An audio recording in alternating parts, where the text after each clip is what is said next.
안녕하세요. 오늘도 말씀과 함께하며 말씀이 양식이 되는 하루 되시기를 축복합니다. 누가복음 6장과 7장 말씀 길잡이 시작하겠습니다. 4장 14절부터 8장 56절까지 이어지는 갈릴리 사역 중 오늘은 6장 7장입니다.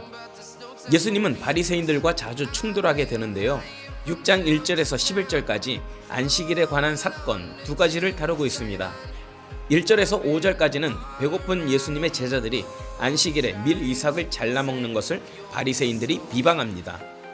6절에서 11절까지는 안식일에 오른손 마른 사람을 고치시는 것을 보고 기다렸다는 듯이 예수님을 고발합니다. 그러나 예수님은 안식일에 대해 중요한 선언을 하십니다. 그것은 곧 자신이 안식일의 주인이라는 것입니다. 즉 모세가 준 율법을 지키기 위해 사람들이 새롭게 전통이나 계명들을 만들었는데 이것이 중요한 것이 아니라는 것입니다. 율법을 위해 만들어진 전통보다 율법의 근간이 되시며 그 모든 것의 주인이신 예수님이 모든 율법의 주인이다라는 것입니다. 안식일의 주인이다라고 말씀하고 계십니다. 사람이 만든 전통으로 안식일의 주인이신 예수님을 잘못되었노라고 고발할 수 없다는 것입니다. 사람의 전통의 오류에 빠진 바리새인들은 어서 색 안경을 벗어야 했던 것입니다. 6장 12절에서 16절은 12제자를 임명하는 내용입니다. 예수님은 12제자를 임명하기 전에 기도하셨다는 것을 주목해 봐야 합니다. 예수님은 제자를 세우는 일을 두고 밤이 새도록 기도하신 것처럼 12제자를 세우는 것이 얼마나 중요한 일이었는지를 알고 있었던 것입니다. 우리 또한 사람을 세우는 것이 그냥 세우는 것이 아니라 기도로 세워야 된다는 것을 말해주고 있는 듯합니다. 누가복음에서는 특히 기도를 강조하고 있는데요.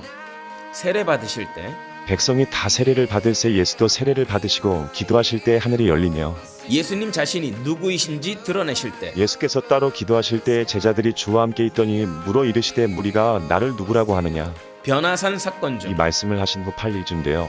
예수께서 베드로와 요한과 야고보를 데리고 기도하시러 산에 올라가사 기도하실 때에 용모가 변화되고 그 옷이 휘어져 광채가 나더라. 십자가 위에서 예수께서 큰 소리로 불러 이르시되 아버지 내 영혼을 아버지 손에 부탁하나이다 하고 이 말씀을 하신 후 숨지시니라. 이 외에도 5장 16절, 11장 1절, 22장 32절, 23장 34절에서 나옵니다. 누가는 이를 통해 독자인 우리에게 기도의 중요성을 전하고 있습니다. 예수님이 12절에 기도하러 산에 올라가셨다가 17절에서는 이제 평지로 내려오십니다.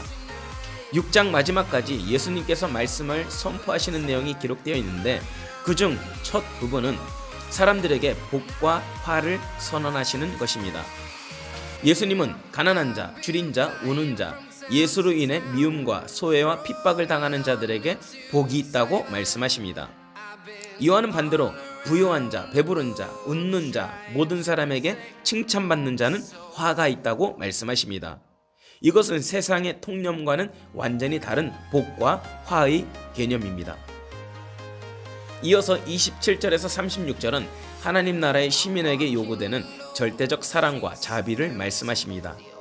세상의 윤리는 자기를 사랑하고 선대하는 자만을 사랑하며 남에게 꾸어줄 때에도 되돌려받기를 원하는 마음으로 꾸어줍니다.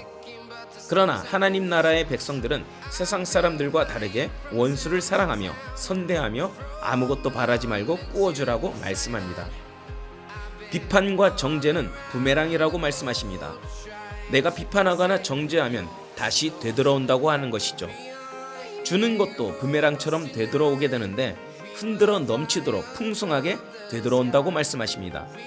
이는 남의 사소한 잘못을 쉽게 비판 정죄하지 말고 또 하나님의 사랑과 용서로 대해야 함을 가르쳐줍니다. 또 남을 섬길 때에도 그가 받기를 원하는 그 마음을 알고 섬겨주라. 그리고 돌아오게 된다라고 말씀하고 있습니다.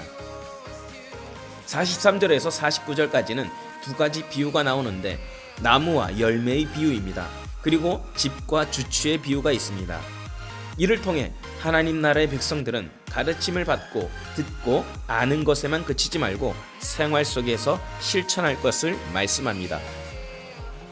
이어서 7장은 6장과 마찬가지로 갈릴리에서의 사역이 계속 이어지고 있습니다.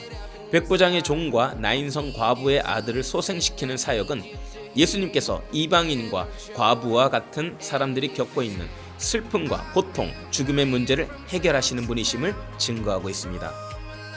7장 18절에서 35절까지는 일종의 삽입 기사인데요. 예수님의 갈릴리 사역이 한창일 때 당시 옥중에 갇혀 있는 세례 요한은 예수님에 대해 의문을 가졌습니다.